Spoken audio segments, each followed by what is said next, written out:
भगवतो अरहतो सम्मा सम्बुद्धस्स। नमामि बुद्धं गुणसागरन्तं नमामि धम्मं सुगतेन देशितं नमामि संघं मुनिराज सावकं। नमो बुद्धाय नमो धम्माय नमो संघाय। श्रद्धालु उपासक उपासिका तथा सधर्म प्रेमी महानुभावहरू, आज मिति 2077 साल कार्तिक 12 गते बुधबार बिहानको 9 बजे सदाझै आज पनि हामी फेसबुक लाइभ मार्फत धर्मदेशना धर्म साक्षात्कार कार्यक्रम लिएर आइसकेका छौं र यस फेसबुक लाइभ धर्मदेशना धर्म साक्षात्कार कार्यक्रममा देश विदेशबाट जोडिरहनुहुने धर्मदेशना सुनिरहनुहुने सम्पूर्ण श्रद्धावन्त उपासक उपासिका तथा सधर्म प्रेमी महानुभावहरूमा सदाझै म भिक्षु विमल हो। श्री सिद्धिमंगल बुद्ध विहार सिद्धिपुर साना गाउँ थसी महालक्ष्मी नगरपालिका वडा नम्बर 6 बुद्ध मार्गबाट सदाझै मैत्रीपूर्ण न्यानो न्यानो स्वागत टक्र्याउन चाहन्छु। त उपासक उपासिका तथा सधर्म प्रेमी महानुभावहरू, धर्मदेशनाको क्रममा हामीले धम्म विजयादशमीलाई पनि छोडेर हिजो हामीले एउटा मृत्यु पछिको जीवन विषयक एउटा देशना पनि हामीले हिजो सकायौं र यो विजयादशमी एक हप्तासम्मको देशना र हिजोको मृत्यु पछिको जीवनको देशनाको अगाडि हामीले अनागत वंश यानी कि भविष्यमा हुने 10 जना बुद्धहरूको र बोधिसत्वहरूको विषयमा हामीले देशना गर्दै थियौं र समय सान्दर्भिक रूपमा हामीले देशना गर्ने क्रममा 8 जना बोधिसत्व यानी बुद्धहरूको हामीले देशना सकाइसकेका थियौं र 2 जना बाँकी राखेर भए पनि बीचमा हामीले र यो धम्म विजयादशमीको विषयमा निरन्तर एक हप्तासम्म हामीले देशना पनि गर्यौं र बाँकी भएका 2 जना अनागत बुद्धहरूको विषयमा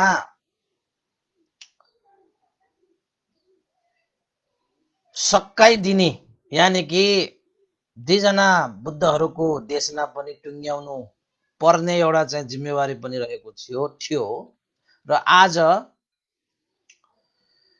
हामीले जुन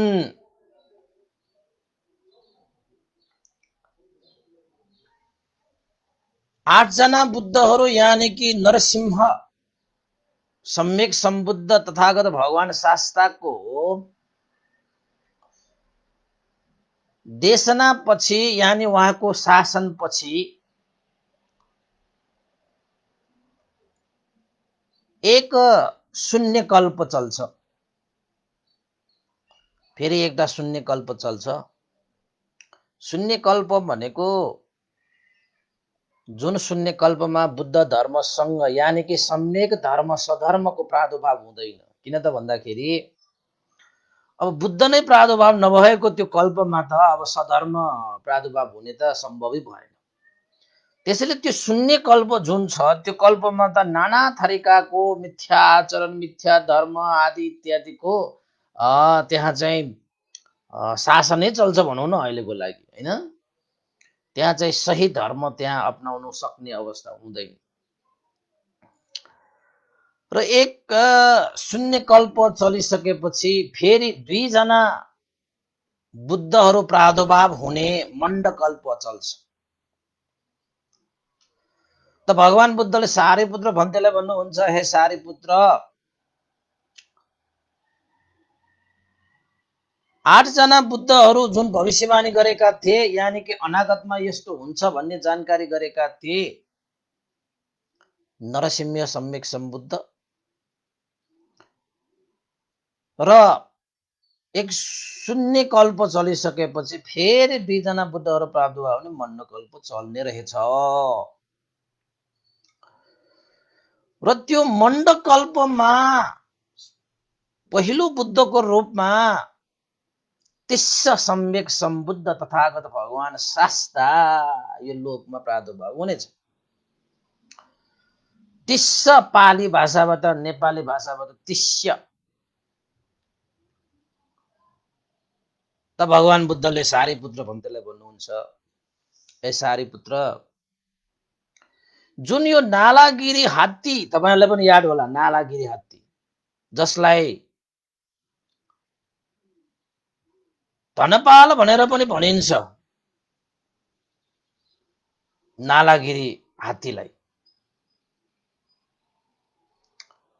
र यो धनपाल बोधिसत्व भविष्यमा गएर मण्डकल्पको तिस्स सम्यक सम्बुद्ध तथागत भगवान शास्ता हुनेछ भनेर चाहिँ भगवान बुद्धले चाहिँ सारीपुत्र भन्तेलाई जानकारी गराए। त भविष्यमा बुद्ध हुने बोधिसत्व धनपाल यानि कि नालागिरी हात्ती भने पनि त्यही हो, धनपाल हात्ती भनेर पनि भनिन्छ कि। धनपाल भनेको र नालागिरी भनेको एउटै हो। त्यो दुईटै नजान्दाखेरि चाहिँ कहिले नालागिरी कहिले धनपाल भनेर चाहिँ नाममा हामी गइरहेका हुन्छौँ, हैन?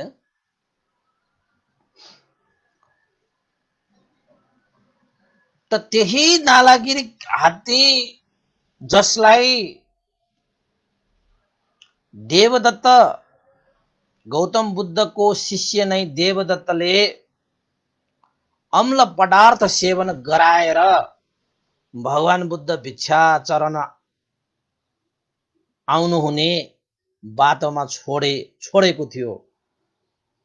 किन त भन्दाखेरि त्यो नालागिरी हात्ती भनेको सानोतिनो हात्ती होइन। त्यो हात्तीले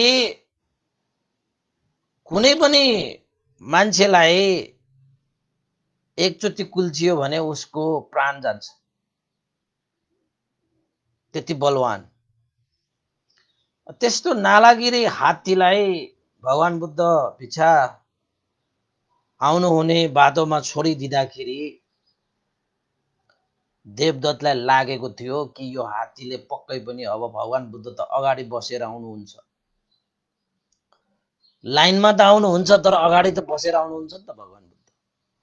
त यो हात्तीले भगवान बुद्धलाई कुल्चिएर, डाँडाले घोचेर, सुटले चाहिँ बेरेर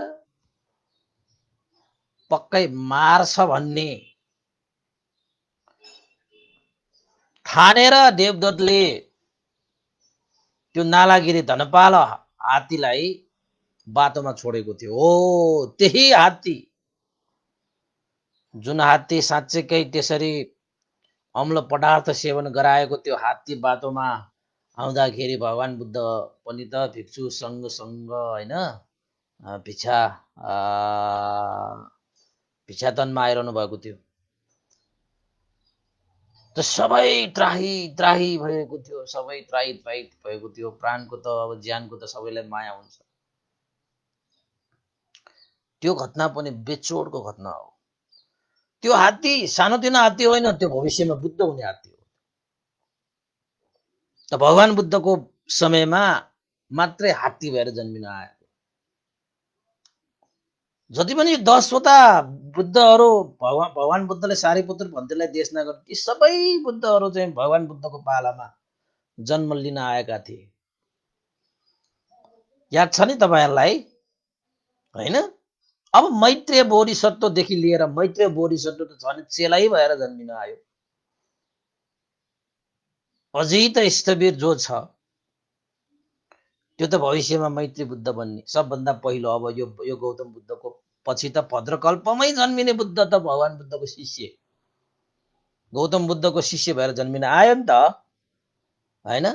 अब त्यस्तो जन्म त धेरै लिएर आए, होइन? तर चाहिँ गौतम बुद्धको पालामा चाहिँ अझै त स्थविर भिक्षु भएर नै जन्म लिन आए। अब त्यसरी नै यो चाहिँ तिस्स सम्यक सम्बुद्ध तथागत भगवान शास्ता भविष्यमा अनागतमा हुने बुद्ध पनि भगवान बुद्धको पालामा नालागिरी यानि कि धनपाल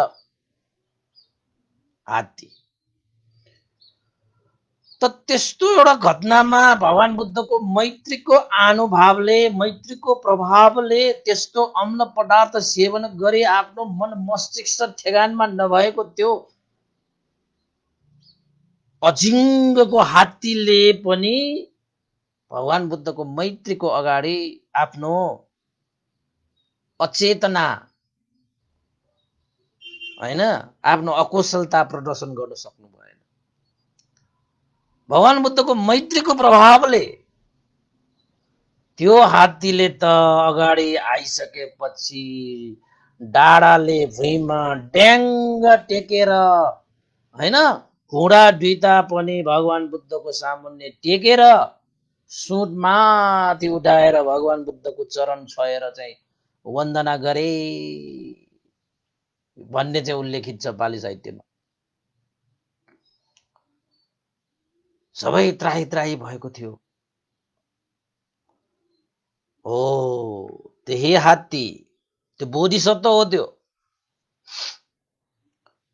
त सारीपुत्र भन्दैलाई भगवान बुद्धले भन्नुहुन्छ, सारीपुत्र यो धनपाल बोधिसत्व हो, नालागिरी हात्ती भविष्यमा तिस्स सम्यक सम्बुद्ध तथागत भगवान शास्ता भएर जन्मिनेछ अनागतमा।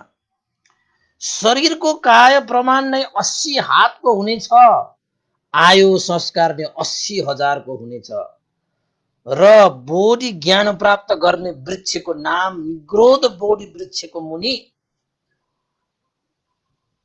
तिस्स सम्यक सम्बुद्धले बोधि ज्ञान प्राप्त गरिलिनुहुनेछ र शरीरको यो बुद्ध रश्मि सारा दिशामा जाजल्यमान भई चाहिँ चम्किरहनेछ।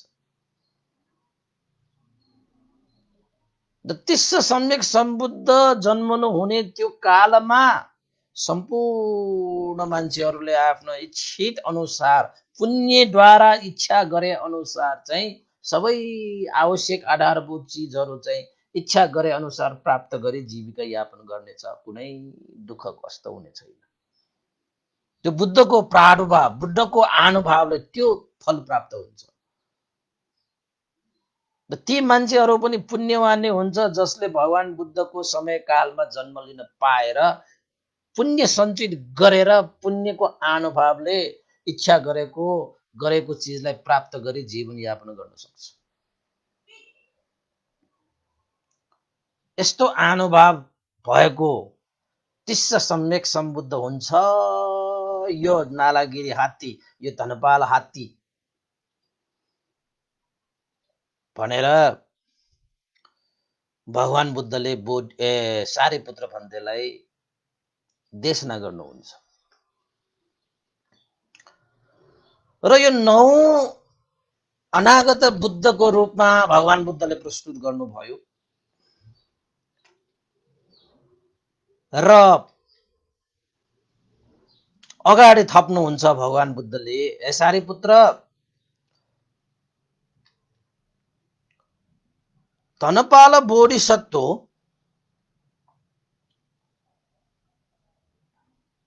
कोना गमन बुद्धको पालामा रे। कुन चाहिँ बुद्धको पालामा? कोना गमन बुद्धको पालामा, यानि कि भद्रकल्पको बुद्ध। कको छन्द कोना गमन, होइन, काश्यप गौतम 4 जना त गइसक्यो। अब कको छन्द पछि कोना गमन बुद्ध, भद्रकल्पको दोस्रो बुद्धको पालामा एकजना राजा थियो जसको नाम चाहिँ धर्मराजा। धार्मिक पूर्वक राजा, धार्मिक पूर्वक राजा राज्य गर्ने भएको कारणले त्यो राजाको नाम नै धर्मराजा भएको। हुन त यो कथा अलिकति लामो छ, मैले चाहिँ यसलाई दुई टुक्रामा देशना गर्ने विचार गरेको छु। धेरै लामो दुईटा चाहिँ कथा भयो भने तपाईहरुलाई फेरि चाहिँ गाह्रो होला भनेर नि आज चाहिँ मैले चाहिँ यो धनपाल बोधिसत्वले त्यो कोणागमन बुद्धको पालामा जुन धर्मराजा थियो, त्यो धर्मराजाको छोरा भएर जन्मिँदाखेरि जुन पारमिता पूरा गर्नु भएको थियो, त्यही पारमिताको मात्रै म कथा सुनाउँछु।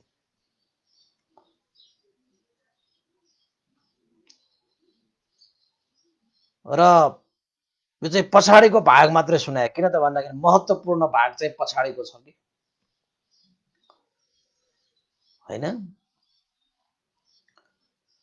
र धर्मराजाको 5 जना छोराहरू रहेछ, जसको नाम धर्मसेन, भद्र, राम, प्रमाद र ध्वज।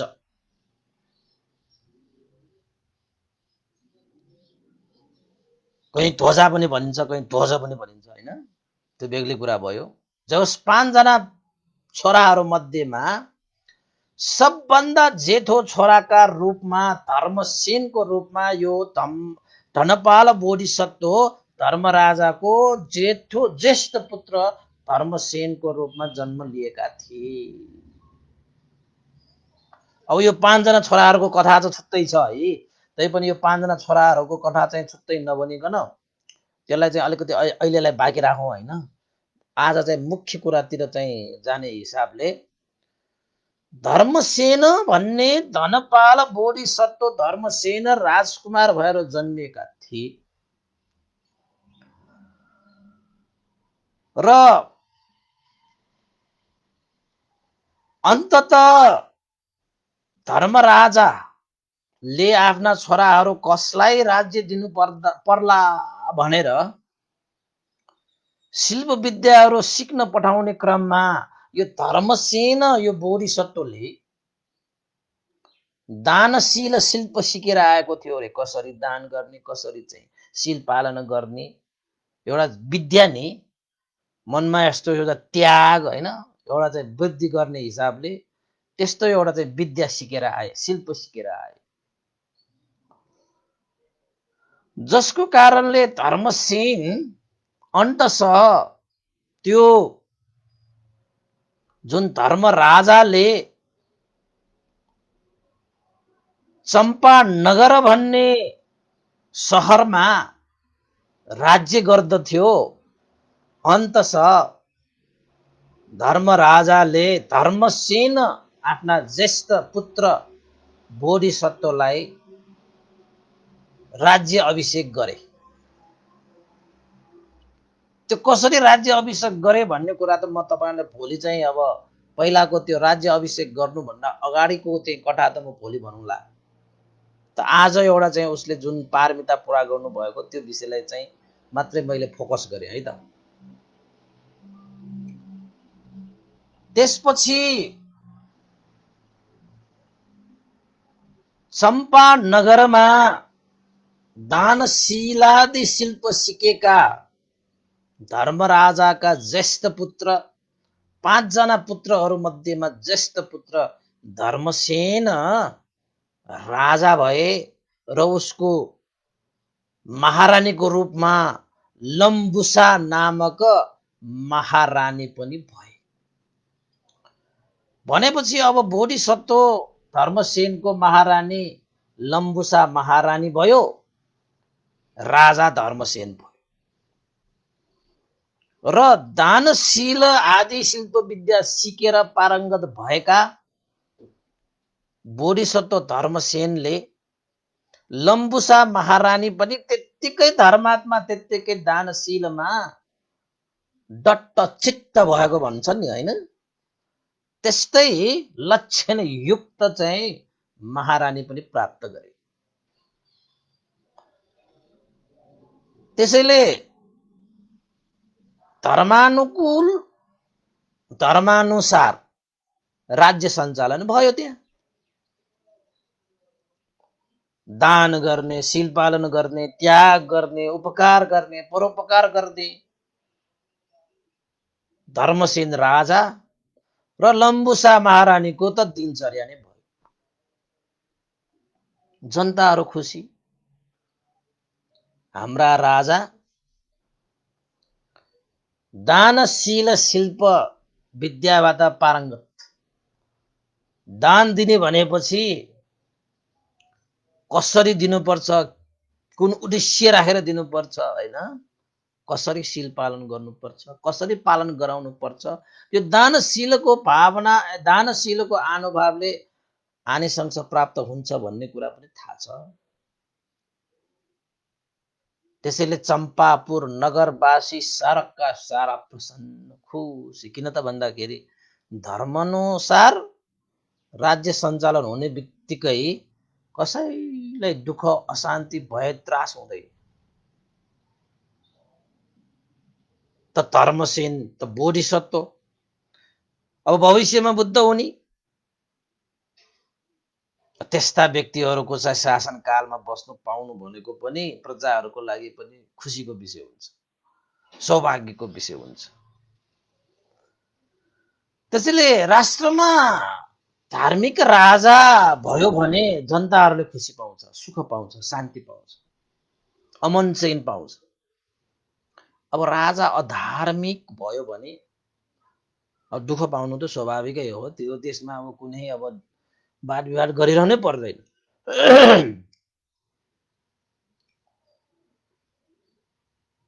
धार्मिक पूर्वक राज्य सञ्चालन गर्दा गर्दै लम्बुसा महारानीबाट एउटा पुत्र रत्न पनि प्राप्त भयो। अब पुत्र रत्न प्राप्त भएपछि पुत्र रत्न पनि त्यत्तिकै लक्षण प्राप्त।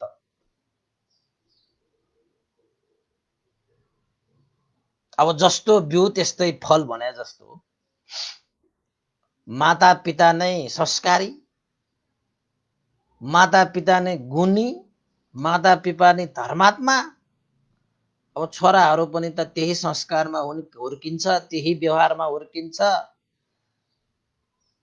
त्यही आचरणमा हुर्किन्छ।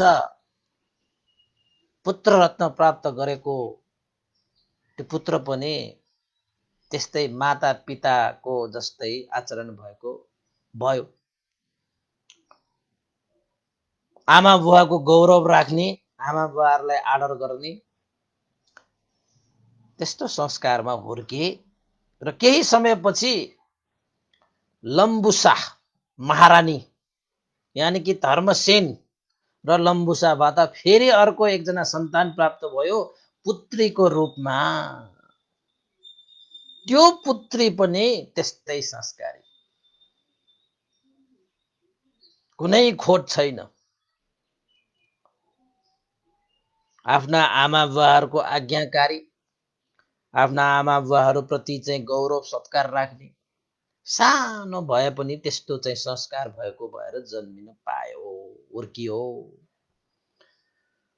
त भनौँ अहिले चाहिँ धर्मसेन र लम्बुसा महारानी, धर्मसेन राजा र लम्बुसा महारानीबाट दुईजना हैन, एउटा त भन्न मिलेन, दुईजना सन्तान प्राप्त भए, एकजना पुत्र एकजना पुत्री। ठ्याक्कै तपाईँको चाहिँ बेसन्तर राजकुमारको कथा जस्तै हो यो पनि।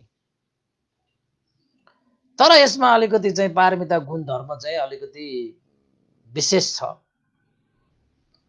त्यसैले त भगवान बुद्धले सारीपुत्रले भन्नुहुन्छ, हे सारीपुत्र, यो धनपाल बोधिसत्व हो, धर्मसेन राजा भएर चाहिँ बोधिसत्वको रूपमा जन्मिनु हुँदाखेरि एउटा विशेष पारमिता सम्पन्न गर्नुभएको थियो, जुन पारमिताको बलले 80 हात काय 80,000 आयु इच्छित चिजलाई चाहिँ प्राप्त गर्न सक्ने किसिमले चाहिँ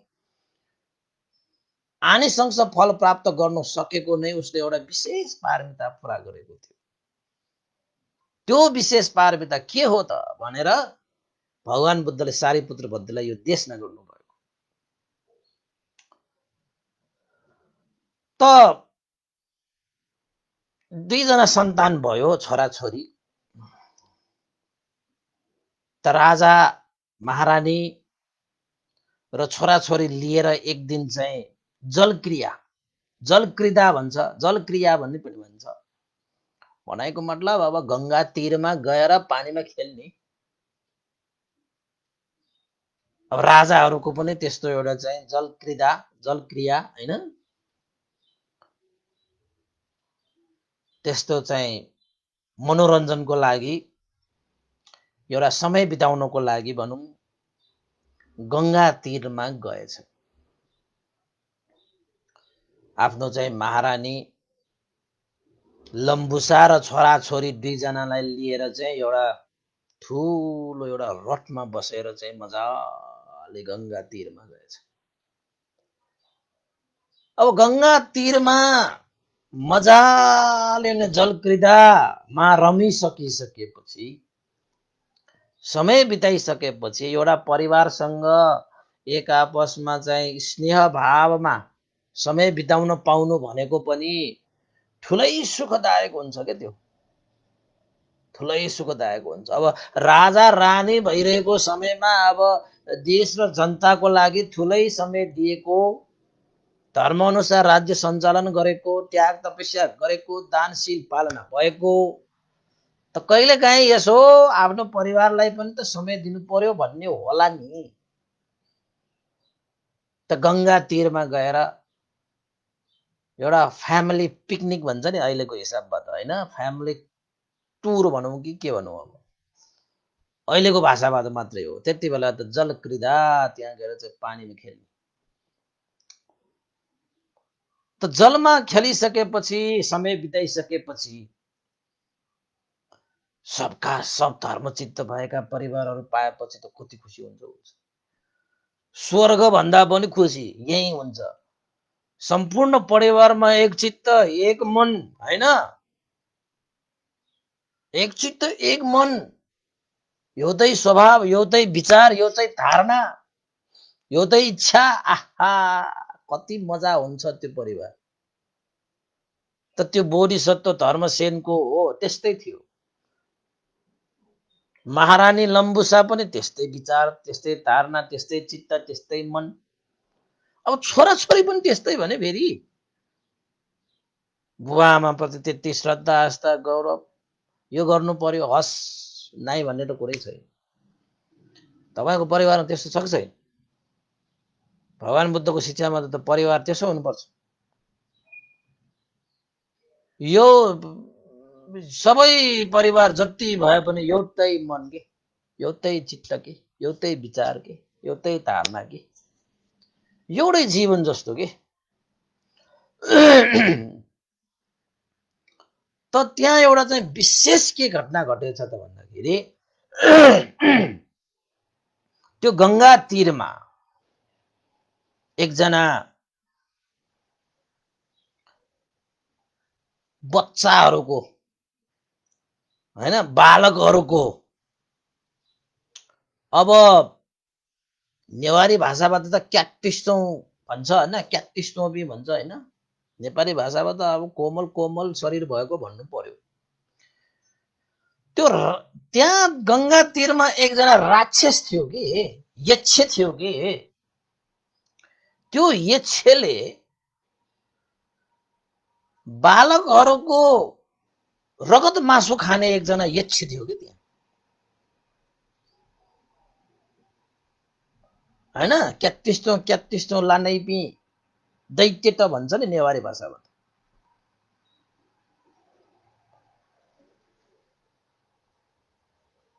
अलिकति कोमल कोमल मासु रगत खाने त्यस्तो दैत्यहरू के। त गंगा तीरमा त्यस्तै एउटा राक्षस पनि थियो। त राक्षसले बोधिसत्व धर्मसेन, महारानी लम्बुसा र छोराछोरीहरू देखिसकेपछि अब राजकुमार राजकुमारी भयो नि त त्यो सन्तानहरू। त राक्षसलाई त त्यो बच्चाहरूको मासु र रगत खान मन लागेछ। किन त भन्दाखेरि उसको त खाने स्वभावै त्यस्तो, बालकहरूलाई रगत खाने, बालकहरूको मासु खाने। त त्यो राक्षसले के विचार गरेछ त भन्दाखेरि अब यो दुईजना बाल बालिका दुईजना चाहिँ खानु पर्यो, आज मेरो भोजन आज यही बनाउनु पर्यो होइन। अब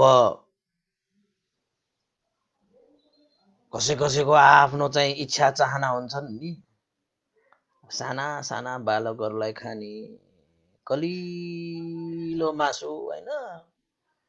अब रगत मासु खाएर चाहिँ अब बुढोहरू त्यस्तो त्यस्तो नखाने क्या त्यो दैत्य चाहिँ।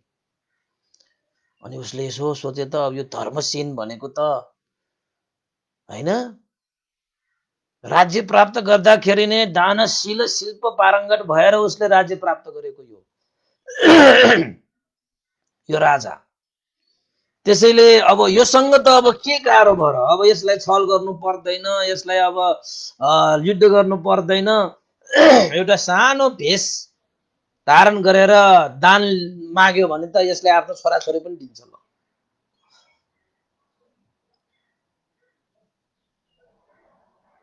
होइन।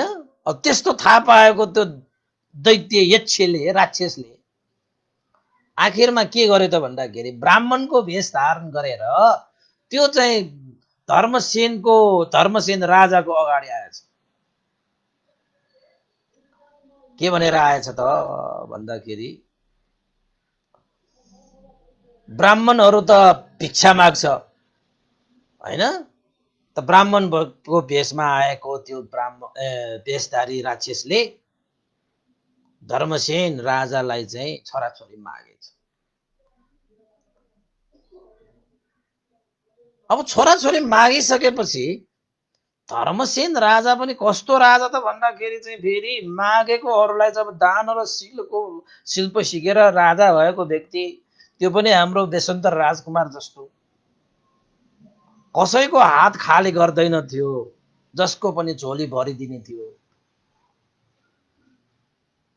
त गंगा तीरमा जलक्रीडा गरिरहेको बेलामा त्यसरी चाहिँ बेच्दाखेरि त अब के दिने त उसलाई, के चाहियो त भन्दाखेरि छोराछोरी मागेपछि धर्मसेनले छोराछोरी दुवैलाई बोलाएर हे छोराछोरीहरू, आज मैले यो चाहिँ ब्राह्मणले जुन मागिरहेको छ त्यो नदिकन म बस्न सक्दैन, त्यसैले तिम्रो पिताको जुन संकल्प, जुन सुकार्य छ त्यसलाई सम्पादन गर्न छोराछोरी तिमीहरूले पनि मलाई सहयोग गरिदियो भाइ। म तिमीहरूलाई आज म दान गर्न गइरहेको छु। मैले तिमीहरूलाई चाहिँ नरुचाएर मन नपरेर दान गर्न लागेको होइन। यो दानको अनुभवले सारा सप्त प्राणीहरूका पुत्र पुत्रीहरूलाई पनि सम्पूर्ण दुःखबाट मुक्त गर्न सक्ने सर्वज्ञ बुद्धत्व ज्ञान प्राप्त गर्नको निमित्त यो पुण्य हेतु होस् भनेर उद्देश्य राखेर मैले छोराछोरीलाई दान गर्न गइरहेको छु। यो दान सम्पन्न गर्न छोराछोरीले पनि साथ दिनु होला भनिसकेपछि छोराछोरीहरू पनि के कम भनेको के, फेरि बोधिसत्वहरूको छोराछोरी त्यस्तै छोराछोरीहरू जन्मिन्छ के।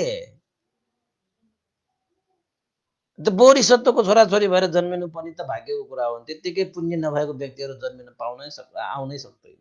त छोराछोरीले पनि खुसीका साथ आफ्नो बाउको त्यस्तो महान कार्यलाई अनुमोदन गरेर सहर्ष स्वीकारेर हुन्छ पिता भनेर चाहिँ छोराछोरीले भनेका। त त्यो चाहिँ त्यो भेषधारी त्यो होइन ब्राह्मण भेषधारी त्यो राक्षस यक्षलाई चाहिँ हातमाथि हात, बच्चाहरूको हात राखेर कलशबाट पानी खनाएर, हे ब्राह्मण, मैले यो छोराछोरीहरू मन नपरेर, मलाई काम नलागेर मैले यो दान दिइरहेको होइन, मलाई ज्यान भन्दा पनि माया लाग्छ। तैपनि त्योभन्दा पनि 1000 गुणा मलाई बुद्धत्व चाहिँ महान लाग्छ, जसको कारणले गर्दाखेरि सत्व प्राणीहरूको उद्धार गर्न सकौँ, त्रिलोकलाई चाहिँ उद्धार गर्न सकौँ। त्यस्तो बुद्धत्व ज्ञानको लागि मैले, सर्वज्ञताको लागि मैले यो दान गरेँ भनेर चाहिँ त्यो ब्राह्मण भेषधारी यक्षको हातमा छोराछोरी दान गरिदिए। अब सर्टकट धेरै देशमा डायलगहरू संवादहरू थपियो भने त आँसु आउँछ होइन। अब यो बेसन्तर जातक जस्तो धेरै लामो गरी देशमा पनि गरेको छैन, यसरी भयो दान गरेर आयो भन्ने कुराहरू मात्रै। त्यसपछि अब अगाडि आफ्नो चाहिँ लम्बुसा महारानी पनि छ, लम्बुसा महारानीले पनि अनुमोदन गरे। त्यस्तो हुन्छ, कोही त त्यस्तो महान कार्य गर्दाखेरि रोइ कराउँदै त्यो कार्यलाई नै विफल बनाइन्छ। त हेर्दाखेरि आफ्नो छोराछोरी दान दिँदाखेरि त हुँदै भएन भने जस्तो। तर बुद्धत्व प्राप्त गर्नका लागि त यो छोराहरू त दान गर्नै पर्छ, श्रीमती दान गर्नुपर्छ, राज्य त्याग्नुपर्छ, तपाईँको प्राण त्याग्नुपर्छ। बुद्धहरू भने त्यसै हुन्छ। हरेक बुद्धहरूले त्यसरी नै पञ्चमहापरित्याग त गरेरै आउनुपर्छ तपाईँको, नत्र बुद्धत्व ज्ञानै प्राप्त हुँदैन। बुद्धत्व ज्ञान प्राप्त नगरिकन यो संसार त्रिलोकमा सम्यक धर्मको प्रादुर्भाव हुँदै हुँदैन। अनि त्यसैको लागि भए पनि, संसार उद्धारको लागि भए पनि त एउटा जन्ममा त आफ्नो सन्तान त त्याग्नै पर्छ कि। त्यसरी त्यागेर प्राप्त गरेर आएको यो शासन हो, यो चाहिँ धर्म हो। अनि त्यत्तिकै यो धर्मलाई चान्चुने धर्म ठानेर हिँड्न थाल्यो भने त हानि त हामीलाई नै हो। त त्यहाँबाट दान गरिसकेपछि बोधिसत्वले ठाने, ओहो आज मैले ठुलै कठिन होइन महान दान सम्पन्न गर्न पाएँ भनेर चाहिँ दान गरेको बेलामा त्यहाँ त भूमिकम्प भयो, यानि कि भूकम्प भयो। गङ्गाको पानी माथि माथिसम्म चाहिँ उठ्न थाल्यो, हावाहुरीहरू चल्न थाले। त्यो पुण्यको प्रभावले देवलोक ब्रह्मलोकसम्म पनि देवता र ब्रह्माहरूले पनि ओहो अनुमोदन गरे। बोधिसत्वले चाहिँ महान कार्य सम्पन्न गरे, महान काम गरे। त्यस्तो कार्य त तपाईँको देवता र ब्रह्माले पनि सक्दैन कि। त्यही भएर चाहिँ देवता र ब्रह्माले पनि नसक्ने भएको कारणले त बोधिसत्वहरूलाई चाहिँ वन्दना गर्ने, मान सम्मान गर्ने। किन त भन्दाखेरि आफूहरूले सक्दै नसक्ने त्यस्तो महान कार्य पनि 1 इन्ची पनि पछाडि नसरिकन दान गर्न सक्ने भने कम हो र भने। त थाहा थियो नि देवता र ब्रह्माहरूलाई यस्तो यस्तो कार्य गर्यो भने त बुद्ध बन्न सकिन्छ भन्ने कुरा। तर त्यो थाहा पाएर के गर्ने, गर्न सकिँदैन। अब हाम्रो पनि छ नि, धर्म यो गर्यो भने यस्तो हुन्छ, पाप गर्यो यस्तो हुन्छ थाहा छ, तै पनि चाहिँ गर्न भने सकिँदैन। त्यस्तै हो देवताहरू पनि। सुनेको त छ, के गर्ने, अब सुनेको भए पनि व्यवहारमा त छैन त। अनि कहाँबाट त्यो बुद्धत्व ज्ञान प्राप्त गर्न सक्छ त? सक्दैन नि। अनि त्यो गर्ने व्यक्तिहरूलाई चाहिँ महान ठान्छ कि। त सारा देवलोक र ब्रह्मलोकले साधुकार दिए।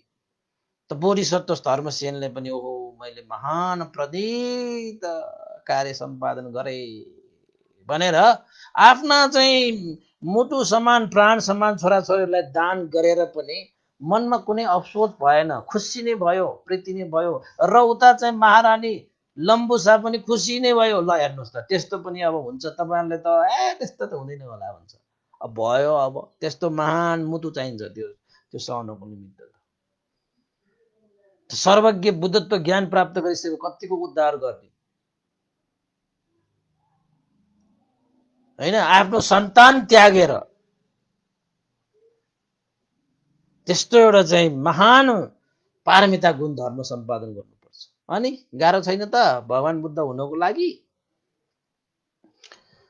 त त त्यसपछि बोधिसत्व र चाहिँ अब लम्बुसा महारानी पनि त्यहाँबाट चाहिँ महान दान कार्य सम्पन्न भयो भनेर हर्ष प्रीति उत्पन्न गर्दै बुद्धत्व ज्ञान प्राप्त गरिसकेपछि, सर्वज्ञ ज्ञान प्राप्त गरिसकेपछि संसारको उद्धार गर्न पाउनको निमित्त मैले चाहिँ आवश्यक पारमिता गुण धर्म सम्पादन गरे भनेर अनुमोदन गर्दै त्यहाँबाट त्यो रथमा बसेर चाहिँ दरबारतिर फर्के। यता छोराछोरी पनि मेरो पिताको त्यस्तो महान कार्यमा हाम्रो जीवन समर्पण गर्न पाए भनेर छोराछोरी खुसी। त त्यो यक्ष त्यो दानवले त्यो छोराछोरीहरू चाहिँ अब पहिला त ब्राह्मणको भेष लिएर आएको थियो, पछि त त्यो राक्षस भएर दुईजना बच्चालाई समाएर जङ्गलभित्र छिरे। अब भनेको मतलब खाए। त त्यो बच्चाहरू मरेर गए, मार्छ नै, तर उनीहरूको जीवन त के भयो, हामीलाई यसो यो आँखाले मात्र हेर्दाखेरि त जीवन त खेर गयो भने जस्तो हुन्छ। त उनीहरूले पनि त्याग गरेको हो नि त जीवन। उनीहरूको जीवन त महान भयो। के 100 वर्ष 200 वर्ष बाँचेर जीवनको अर्थ न व्यर्थको जीवन बाँचेर के उमेरको मात्र बाँचेर के अर्थ भयो। बरु 1 वर्ष बाँच्ने, 1 सेकेन्ड बाँच्ने जीवनको अर्थपूर्ण भएर बाँच्ने, तपाईको जीवन धन्य हुन्छ।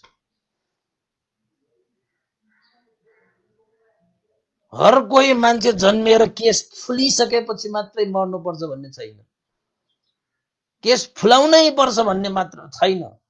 ज्ञान फुलाउनु पर्यो कि ज्ञान फुलाउनु। केस सेतो हुनै पर्छ भन्ने छैन, मन सेतो हुनु पर्यो कि।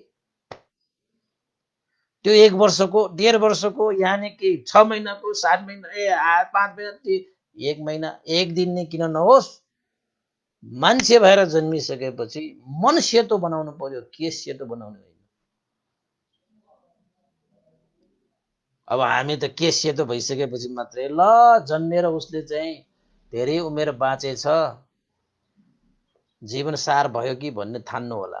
त्यो केस सेतो भएर के पनि जीवनको सार हुँदैन, मन सेतो हुनुपर्छ। तपाईको पनि केस हेर्नुहोस् कहिलेकाहीँ ऐनामा, केस सेतो भएर आयो होला। ओ मेरो केस त सेतो भएर आयो, यो केस सेतो भएर आयो जस्तो मेरो मन पनि सेतो भएर आयो कि आएन? प्रश्न चाहिँ गर्नुपर्छ है, प्रश्न चाहिँ गर्नुपर्छ बार बार। यो दाँतहरू टुप्लु टुप्लु टुप्लु झरेर आउँछ हो, यो दाँतहरू टुप्लु टुप्लु झरे जस्तो लोभ द्वेष मोह मान अभिमान घमण्ड ईर्ष्या उद्देश्य कुकुच छिनमित यस्ता चाहिँ अकुशलहरू टुप्लु टुप्लु झर्यो कि झरेन त्यो पनि हेर्नुपर्छ। त्यो दाँत झरेको मात्र हेरेर पुग्दैन। हामी त कति हेर्छ, दाँत झरेकोलाई पनि फेरि दाँत अर्को राखेर मजाले हाँसेर बस्छन् मान्छेहरू, होइन? लोभ द्वेष मोहलाई त्यस्तो टुप्लु टुप्लु झर्न दिनु पर्यो। मैत्री करुणा र प्रज्ञालाई पो बचाइराख्नु पर्यो त, होइन? अब नबुझेपछि छोराछोरी दान गरे, श्रीमती दान गरे, राज्य दान गरे, नाना थरीका दुनियाँ बारद्वार, यस्ता साना साना बालक कलिला बालकहरूलाई चाहिँ यसरी दान गरे। अब दान दिने र दान भएर जानेलाई कुनै गुनासो छैन। अब हामी चाहिँ गुनासो गरेर बस्छ, त्यस्तो पनि हुन्छ। कति ठुलो महान कार्य गरे, यस्तो चाहिँ होइन, एकदमै मुस्किल काम हो नि त्यो त हाम्रो लागि त। अब गर्नै नसक्नेलाई त मुस्किलै हुन्छ नि त। हुन पनि बोधिसत्वहरूलाई पनि त सजिलो काम होइन। त्यस्तो गाह्रो गरी ल्याएको धर्म भनेको के? तपाईँले गर्नै पर्छ भन्ने त छैन नि। तपाईँले कलिला बालकलाई चाहिँ यक्षहरूको हातमा दान गर्नुपर्छ भन्ने छैन नि, होइन? तपाईँलाई माग्न पनि आउँदैन तपाईँसँग, किन त भन्दा तपाईँले दिँदै दिँदैन त के माग्न आउँछ? यक्षहरूलाई पनि लाज लाग्छ, के माग्ने यस्तासँग भनेर चाहिँ माग्दैन, माग्नै आउँदैन, होइन? अब त्यो यक्षलाई थाहा थियो यो धर्मसेनले चाहिँ दिन्छ यसले। त्यस्तै गरी देवताहरू पनि तपाईँको आउँदैन कि यो मान्छे यो मन सेतो भएको नभएको मान्छेसँग गएर के पाउँछ यसले, हुँदैन त्यस्तो। त्यस्तो त्याग तपस्याशील समाधि, होइन, त्यस्तो भएको व्यक्तिहरूलाई मात्र यो चाहिँ आउँछ त्यसरी। अनि त्यहाँबाट चाहिँ अब गङ्गा तीरबाट रथमा बसेर गए। यता यक्षले चाहिँ छोराछोरी लिएर जङ्गलभित्र पसे। त धर्मसेन राजा, लम्बुसा महारानी राज दरबारतिर जाँदै गर्दाखेरि राज दरबार त्यो चाहिँ चम्पा होइन नगरको द्वारमा पुग्दाखेरि एकजना वृद्ध मान्छे फेला पर्यो। त बाटोमा यसरी वृद्ध मान्छे पर्यो, त्यो द्वारमा बसिरहेको देखेर अब धर्मसेन त्यो बोधिसत्व राजाको मन त फेरि चाहिँ होइन कोमल मन के। त वृद्धलाई देखिसकेपछि अब आफ्नो प्रजा हो होइन, प्रजाहरूको दुःख त देख्नै सक्दैन। राजा भनेको त त्यस्तो हुन्छ, देश र जनताको खुसी नै राजाको खुसी।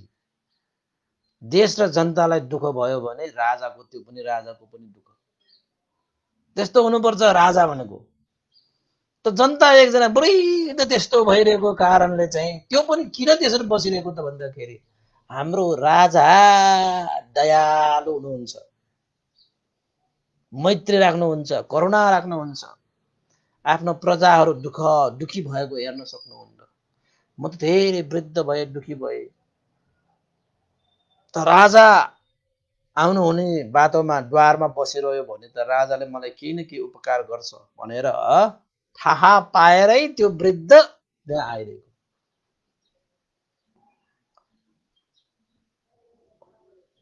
त राजाले आफ्नो प्रजा वृद्ध प्रजालाई सोधे, किन के भयो, बाटोमा बसिरहेका छौ दुखी मन लिएर, तिम्रो शरीर हेर्दाखेरि पनि त्यति चाहिँ सशक्त शरीर पनि छैन, निर्बल देखिन्छ, अशक्त देखिन्छ। त वृद्ध दुखी मान्छेले चाहिँ हात जोडेर धर्मसेन राजालाई बिन्ती गरे, महाराज म दिन दुखी, म अशक्त भए, त्यसैले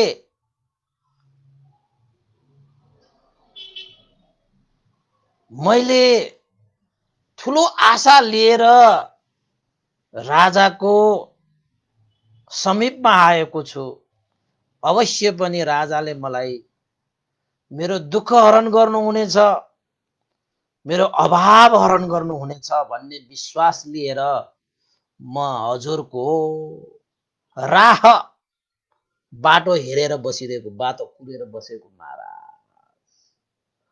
भनेर चाहिँ त्यो वृद्ध होइन त्यो अशक्त दुखी मान्छेले धर्मसेन बोधिसत्व राजालाई चाहिँ बिन्ती गरे। त राजाले त यो हो मेरो देशको प्रजा यस्तो दुखी, यस्तो गरिब, यस्तो अभावमा बाँच्छ कोही,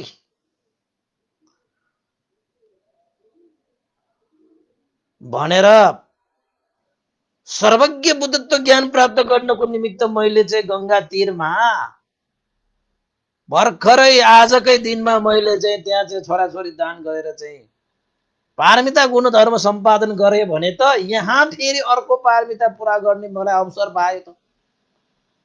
यो वृद्ध यो चाहिँ दुखी यो जनताले त मलाई ठुलो अवसर दिइरहेको छ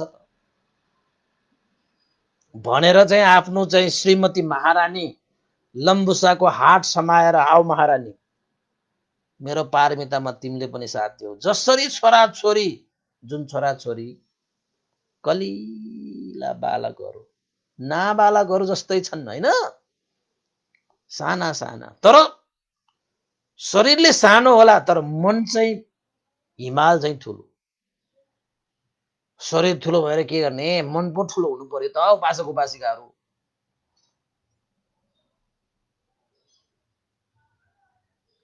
होइन लम्बुसा पनि फेरि त्यस्तै ठुलो मन भएको श्रीमती पाउनु पनि ठुलो भाग्यको कुरा। त्यो हाट समाएर लगेर चाहिँ त्यो वृद्ध दुखी मान्छेलाई के भनेछ त, ठिकै छ तिमीलाई मैले तिम्रो चाहिँ आवश्यकता, तिम्रो चाहिँ जीवन सुख शान्तिको लागि मैले तिमीलाई मेरो आफ्नो श्रीमती तिमीलाई दान गरे।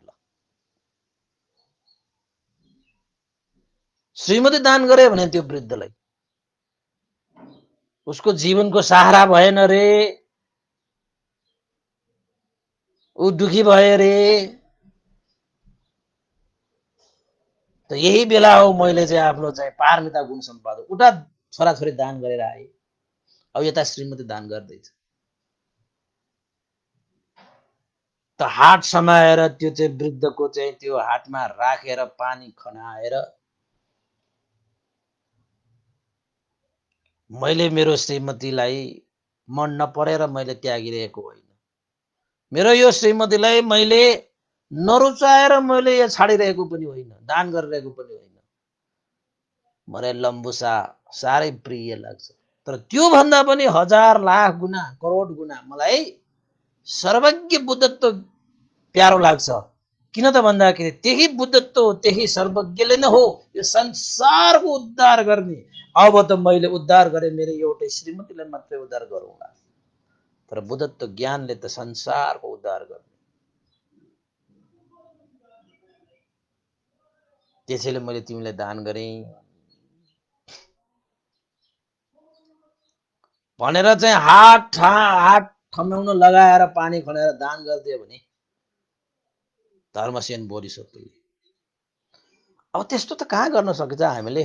अब हामीले त गर्न सकिँदैन, तैपनि अब बोधिसत्वहरूले त्यस्तो ज्ञान प्राप्त गर्नको निमित्त त्यस्तो त्याग गरेर प्राप्त गरेको यो ज्ञान हो कि अहिले त हामीले खुर्क यसरी चाहिँ होइन सुनेर मात्र पनि हामीले चाहिँ त्यो ज्ञान लिन सक्ने भयौँ। किन त भन्दाखेरि बोधिसत्वहरूले त्यसले त्याग गरेर जानु भएर प्राप्त गरेको ज्ञान हो त्यो। अब त हामीले त्यो त्याग स्याग गर्नु परेन, त्यत्रो सक्दो गर्ने हो।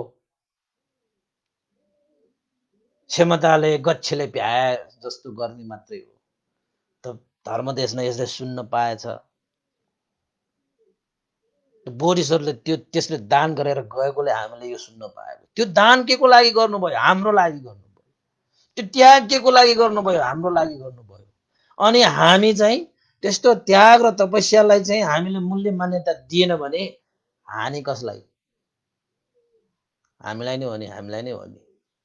त्यसैले बुद्ध धर्म संघ त्रिरत्न भनेको त तपाईको जीवनको प्राण हो, तपाईको जीवनको शान हो के हो जति भने पनि भ्याउँदैन के, भनी साध्य छैन के। यो त्रिरत्नको चाहिँ व्याख्या गरेर भनी साध्य छैन, व्याख्या गरेर साध्य छैन। त्यति महान छ कि त्यति महान छ। बुझ्नेलाई गहिरो, नबुझ्नेलाई पहिरो भने जस्तो। बुझ्नेलाई मान्छेलाई पो गहिरो हुन्छ त यस्तो विषयहरू होइन। हामीलाई त यस्तो कथाहरू सुनाउँदा सुनाउँदा सुनाउँदा सुनाउँदा आँखाबाटै आँखा आउँछ, कस्तो मात्र त्याग गरेर गयो बा, हामीले त सक्दै नसक्ने। त्यो बुद्धत्व ज्ञान प्राप्तिको लागि यसरी गर्नुभयो। सबै बुद्धहरूले गर्नुहुन्छ तपाईँको। त्यो त्याग नगरिकन बुद्धै हुँदैन फेरि।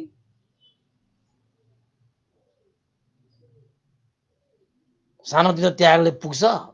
त्यागको कुरा मात्रै सानोतिनो त्यागले पुग्छ? पुग्दैन। त त्यसपछि दान गरिसकेपछि त्यो वृद्ध त्यो दुखी त्यो मान्छेले चाहिँ के भनेछ त भन्दाखेरि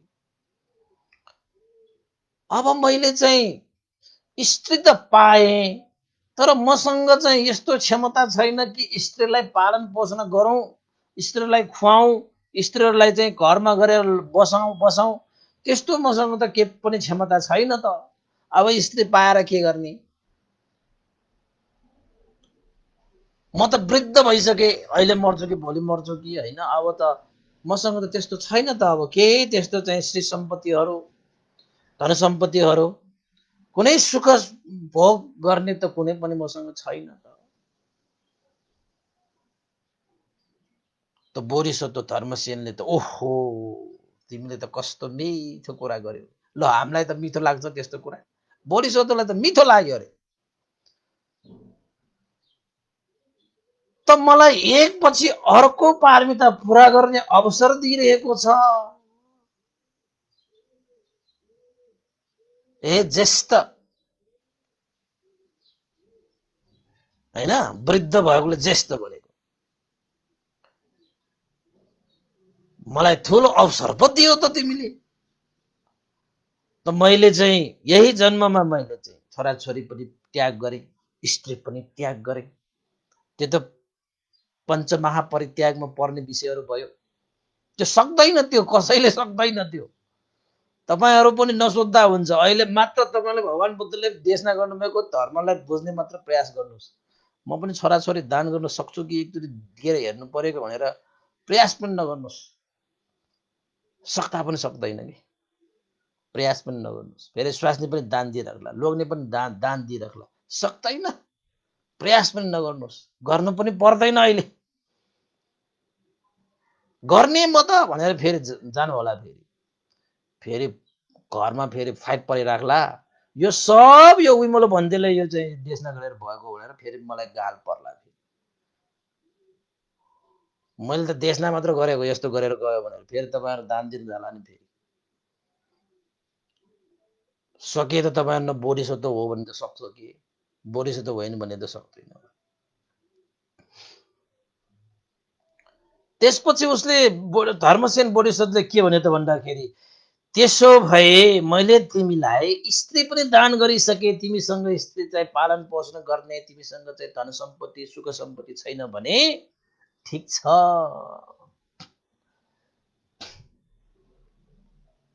तिमीलाई म त्यो पनि परिपूर्ण गरिदिउँला।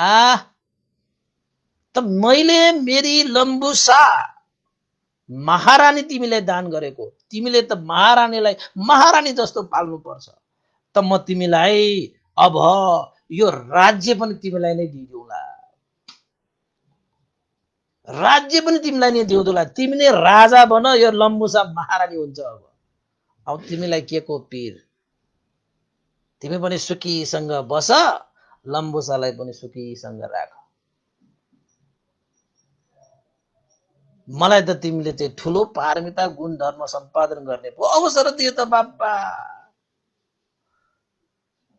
तिमी त मेरो कल्याण मित्र ओहो भनेर बोधिसत्व खुसी भएर राजा भइकन पनि एउटा दुखी, एउटा चाहिँ वृद्ध, त्यस्तो चाहिँ जीवन जिउन धौधौ भइरहेको आफ्नो प्रजाले त्यसरी चाहिँ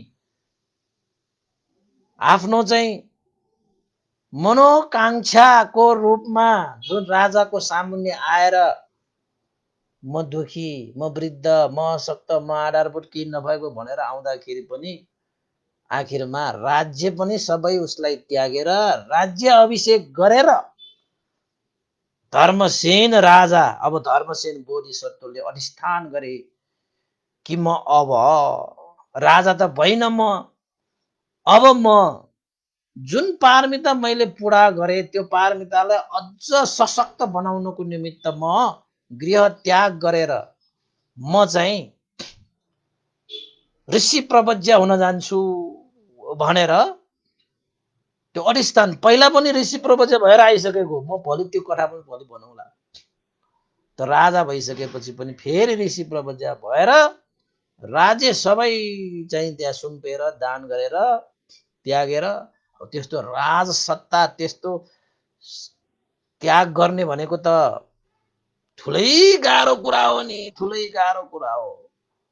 राज्य त्याग्नु भनेको सानोतिनो कुराको विषय नै होइन। मान्छेलाई यहाँ एउटा चाहिँ के भन्छ नेवारीबाट धलै धलै भन्छन् नि, धलै त्याग्न सकेको हुँदैन। अब यहाँ राज्य त्यागेको भने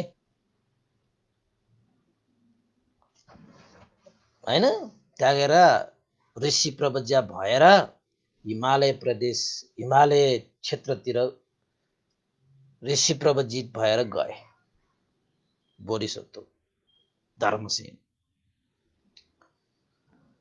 त्यसरी त्याग गर्न सक्नु भनेको चाहिँ बुद्धत्व ज्ञान प्राप्त गर्ने पहिलादेखिको त्यो अधिष्ठान, त्यो संकल्प गरेर आएका बोधिसत्वहरूले गर्न सक्छ कि। त्यहाँबाट जहाँ ऋषि मुनिहरू त्यहाँ हिमालय भेगमा हैन ऋषि मुनिहरू त्यहाँ बस्थ्यो, त्यहाँ गएर बस्न गए। त्यहाँ गएर ध्यान तपस्या गरे, पञ्च अभिज्ञा अष्ट समापति ध्यान पनि प्राप्त गरे। आकाशबाट उडेर जान सक्ने त्यस्तो अभिज्ञा पनि प्राप्त गरे। तब बोधिसेन राजा धर्मसेन राजा त्यसरी ऋषिमुनि भइरहेको समयमा, त्यति बेला नै त्यही समयमा कोनागमन बुद्धको प्रादुर्भाव भयो। कोनागमन बुद्धको प्रादुर्भाव भएको त्यो समयमा कोनागमन बुद्धको एकजना अरहन्त लोभ द्वेष मोह रहित भएका श्रावक एकजना चारिका गर्ने क्रममा त्यही ऋषि प्रवजितहरूको आश्रममा पुगेछन्। चारिका गर्दा गर्दै हिमालय भेगमा त त्यहाँका ऋषिहरू, जहाँ चाहिँ त्यो धर्मसेन ऋषि मुनि पनि त्यही थियो, त्यही ठाउँमा ऋषिहरू चाहिँ ध्यानमग्न जाने हिमालय भेगतिर।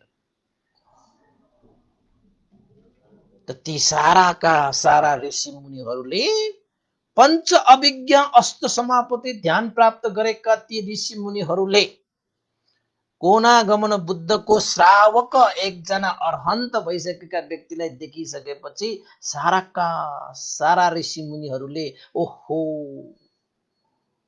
कोनागमन बुद्धको श्रावक अरहन्त व्यक्ति हामीले चाहिँ आज दर्शन गर्न पाए भनेर सबैले चाहिँ आदर गौरव सत्कार राखेर त्यो कोनागमन बुद्धको श्रावक अरहन्त व्यक्तिलाई चाहिँ आदर गौरव सत्कार राखेर चारिका गर्दै आइरहेको कारणले गर्दाखेरि एक दिन त्यो ऋषि मुनिहरूको आश्रममा पनि बास पनि दिए, एक रातको बास पनि दिए। त्यो बीचमा धेरै धर्मको छलफल पनि भए। त्यहाँबाट चाहिँ छुट्टियो नि ऋषि मुनिहरू भने कस्तो, उनीहरू भनेको समत भावना अभ्यास गरेर अभिज्ञा अष्ट समापति लाभी गर्न सकिएला, त्यो कसिन ध्यानबाट प्राप्त हुन्छ क्या त्यस्ता चिजहरू चाहिँ। त्यो कसिन भनेको चाहिँ समत ध्यान भावनामा पर्छ। त धर्मसेन बोधिसत्वले पनि कसिन ध्यानको अनुभवले पञ्च अभिज्ञा र अष्ट समापति ध्यान पनि प्राप्त गरेर लिएका थिए। तर यी चाहिँ कोनागमन बुद्धको श्रावक अरहन्त व्यक्ति चाहिँ कस्ता व्यक्ति त भन्दाखेरि विपस्सना भावना गरेका व्यक्ति। विपस्सना भावनामा तपाईको समत भावना पनि त्यसमै जोडेर आउँछ के। तर समथ मात्रै गरियो भने विपस्सना आउँदैन कि फेरि, होइन?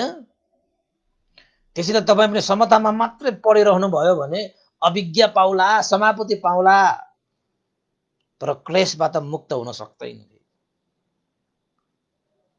मार्गफल निर्वाण धर्म प्राप्त गर्न सक्दैन, फेरि सम्पूर्ण दुःखबाट अलग हुन सक्दैन फेरि।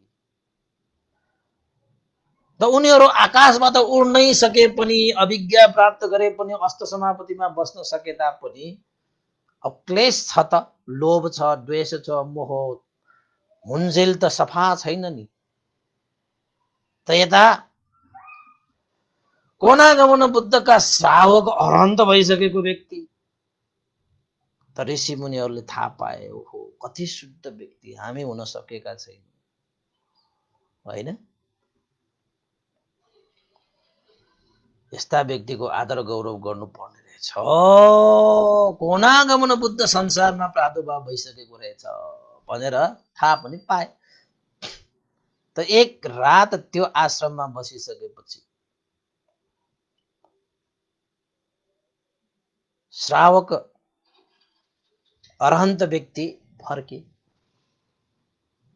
त त्यहाँ ऋषि मुनिहरूको बीचमा अब हाम्रो जो अब धर्मसेन बोधिसत्व पनि त्यही हिमालय भेगमा चाहिँ अब ऋषि मुनि भएर बसिरहेको, ध्यान साधना गरिरहेको, उसले त के थाहा पायो ओहो संसारमा चाहिँ बुद्ध प्रादुर्भाव भइसक्नु भएको रहेछ त। त त्यस्तो महान बुद्धको प्रादुर्भाव भइरहेको समयमा भगवान बुद्धलाई दर्शन नगर्नु, भगवान बुद्धलाई भेट नगर्नु, भगवान बुद्धको उपदेश नसुन्नु त ठुलै हानि हुन्छ, नोक्सानी हुन्छ। मैले अवश्य पनि भगवान बुद्धलाई भेट्नु पर्छ भनेर धर्मसेन बोधिसत्व ऋषि मुनिले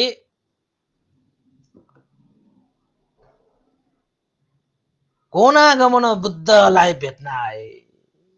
थाहा पाए नि त, नत्र त अब त्यो चाहिँ श्रावकको त्यो अरहन्त व्यक्ति त्यसरी चाहिँ चारिका गर्दै त्यहाँ नपुगेको भए त थाहै हुँदैन। उनीहरू त त्यहीँ बसिरहन्थ्यो, बुद्ध प्रादुर्भाव भयो भएन पनि थाहा हुँदैन। त्यसैकै लागि त आएको, थाहा पाउनको लागि नै चारिका गर्दै हिँड्नुपर्छ के हामी पनि। त्यसपछि धर्मसेन यानि कि धनपाल बोधिसत्व कोनागमन बुद्ध कहाँ भेट्नको निमित्त प्रस्थान गरे। त आखिर त धर्मसेन हैन, ऋषि भन्नु पर्यो अहिलेको लागि चाहिँ, ऋषि प्रवज्या भन्छ के त्यति बेला, बोधिसत्वहरू हुने प्रवज्या।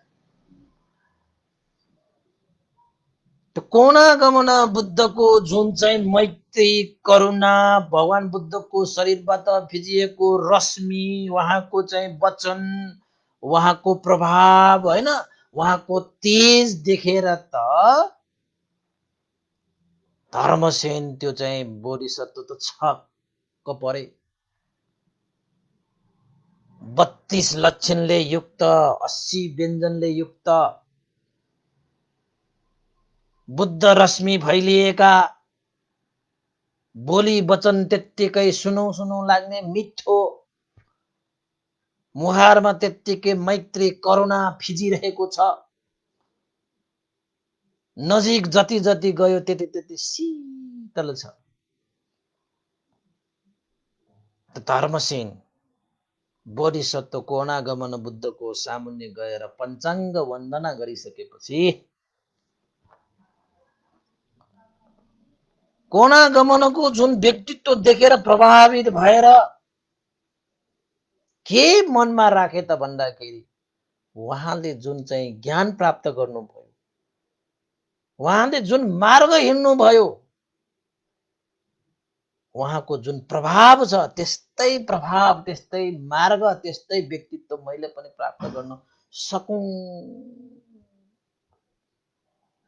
भनेर कामना गरेर धर्मसेन बोधिसत्वले कोनागमन बुद्ध कहाँ धर्म देशनाको लागि प्रार्थना गरे। धर्म देशनाको लागि प्रार्थना गरे। त कोनागमन बुद्धलाई त सबै थाहा छ, यो व्यक्ति को कस्तो किन कसरी भन्ने त थाहा भइहाल्छ। सम्यक सम्बुद्धहरूलाई त थाहा नहुन्थ्यो कुरै हुँदैन। त सम्यक सम्बुद्धले कोनागमन सम्यक सम्बुद्ध तथागत भगवान शास्त्रले धर्मसेन त्यो बोधिसत्वलाई सम्पूर्ण दुःखबाट अलग्ग भएको अन्तिमको अन्तिम त्यो अवस्था जसलाई निर्वाण भनिन्छ, त्यो निर्वाणको विषयमा धर्म देशना गरे। निर्वाण विषयक धर्म देशना गरे। त निर्वाणको धर्म देशना सुनिसकेपछि धर्मसेन त्यो बोधिसत्वले ओहो धन्य भयो, धन्य भयो। यस्तो महान उपदेश मैले सुने, साह्रै श्रेष्ठ छ, पनिट छ। सारा सत्व प्राणीहरूले यो निर्वाणलाई साक्षात गर्न आवश्यक छ, अनि मात्रै सम्पूर्ण दुःखबाट मुक्त हुन्छ। मैले पनि यस्तो निर्वाण धर्मलाई साक्षात्कार गरेर एक न एक दिन संसारलाई यसरी नै उद्धार गर्नेछु भन्ने दृढ संकल्प राखे। त देशना सकिसकेपछि धर्मसेन त्यो बोधिसत्वले कोनागमन बुद्धको सामुन्ने घुँडा टेकेर भन्नुभयो, भगवान शास्ता, तपाईले धर्मको मूल विषयलाई तपाईले देशना गरिदिनु भयो मलाई, म धन्य भएँ। जुन तपाईले धर्म देशना गर्नुभयो त्यो धर्म पूजाको रूपमा मैले पनि तपाईको लागि अरु केही त दिन सक्दिन। म पनि त्यागी, हिमालय भेगमा बसेको, त म तपाईले जुन चीज मलाई दिनुभयो त्यसको बदलामा मैले केही चीज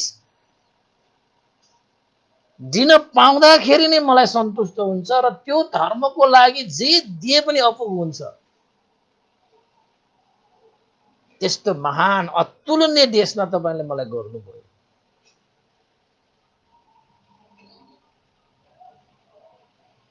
त्यसैले तपाईको लागि मैले यो मेरो शिर तपाईको अगाडि मैले पूजा गरे है।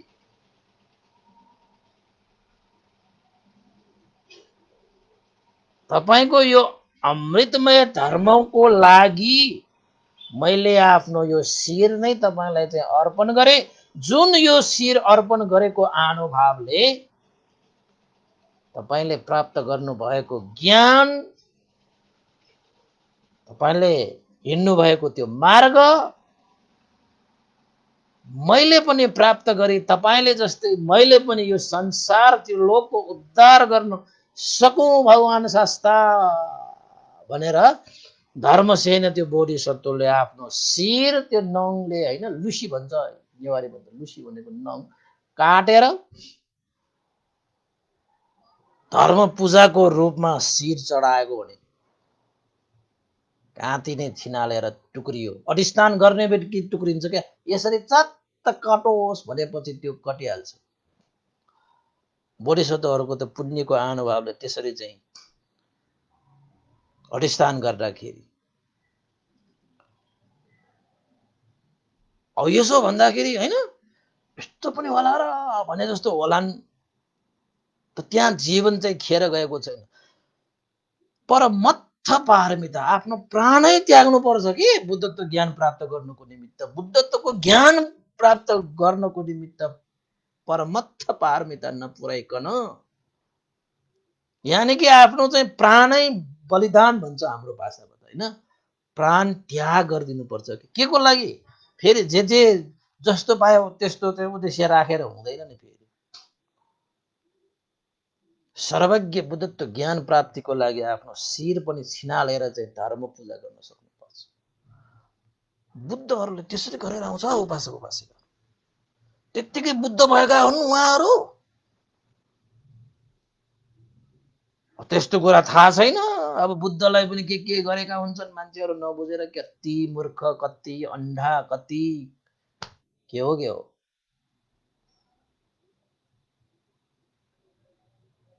त त्यसरी धर्मसेन बोधिसत्वले कोनागमन बुद्धको अगाडि निर्वाणको धर्म देशना गरिसकेपछि आफ्नो शिरै छिनालेर चाहिँ धर्म पूजाको रूपमा दान गरेको, यानि कि परमत्त पारमिता पूरा गरेको। हेर्नुस् त्यही जन्ममा के परित्याग गरे बोधिसत्वले। छोराछोरी पनि दान गरे, स्त्री पनि दान गरे, राज्य पनि दान गरे, परमत्त पारमिता प्राण पनि दान गरे।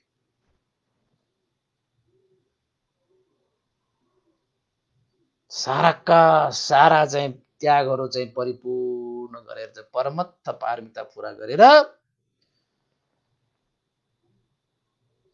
त कोनागमन बुद्धले पनि चाहिँ उसको पारमितालाई हेरिरहनु भएको कारण के हो त भन्दाखेरि यस्तै पारमिता पूरा गरेर मैले पनि त यस्तै पारमिता पूरा गरेर त बुद्ध भएको भनेपछि उसले पनि पारमिता त पूरा गरिरहेको छ त, राम्रै गरिरहेको छ। हुन त शिरै काट्नु भनेको त नराम्रो हो नि त हेर्दाखेरि, तर त्यसको उद्देश्य जुन चाहिँ बुद्धत्व ज्ञानको लागि चाहिने जुन आधारभूत पारमिता उसले पूरा गरिरहेको छ। त धर्मसेन बोधिसत्व शिर चढाइसकेपछि मजाले निन्द्रा निदाएर बिहान मजाले उठे जस्तो गरी कोनागमन बुद्धको सामुन्ने शिर चढाइसकेपछि त्यहाँबाट सिधा चाहिँ धर्मसेन बोधिसत्व चाहिँ तुषितपुर देवलोकमा देवपुत्र भएर महान आनिसंस प्राप्त गरेर जन्म लिन पुगे।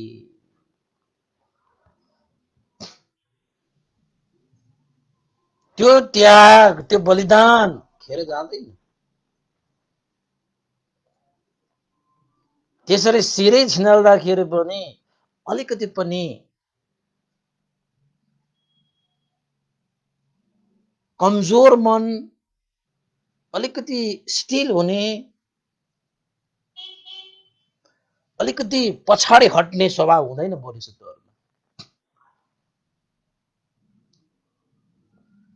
त एकैचोटि तुषितपुर देव लोकमा महान आनिसंस प्राप्त गरेर देवपुत्र भएर जन्म लिन पाए।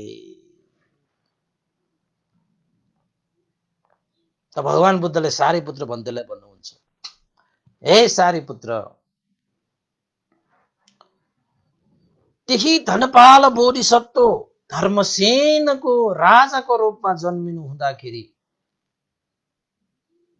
यसरी विशेष प्रकारको पारमिता गुण धर्म सम्पादन गर्नुभएको थियो। त्यही पारमिता गुण धर्मको सम्पादन गरे बापत मन्दकल्पमा तिस्स नामक सम्यक सम्बुद्धको रूपमा अनागतमा जन्म हुने उत्पन्न हुनुहुनेछ, जसको काय शरीर नै 80 हात हुन्छ, आयु नै 80,000 हुन्छ, बोधि ज्ञान प्राप्त गर्ने वृक्ष निग्रोध हुन्छ र उहाँको शरीरबाट बुद्ध रश्मि सारा दिशामा